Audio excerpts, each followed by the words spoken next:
Donald Trump has made racist comments about Mexicans. Mexican is a race. That Mexican is a race will probably come as a huge shock to the millions of indigenous Mexicans who feel themselves oppressed by the race of white Mexicans who run everything, but it's alright because race has as much connection to biological reality as does the Little Mermaid. For example, you probably look at me and think I'm black.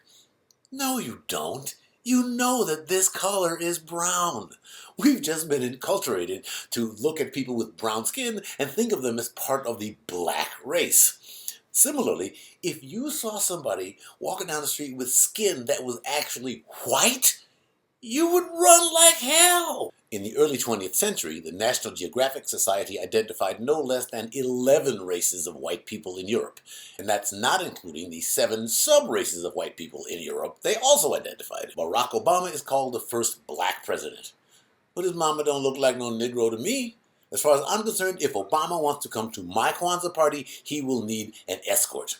Michelle will do. Then again, if he genuinely identifies as black, I'm not going to argue. None of it's a problem because racism mean whatever.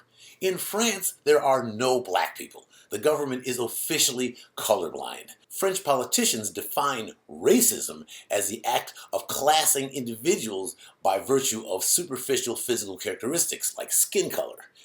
I actually kind of like that definition. In Kenya, race is defined by language, of which that country has 42.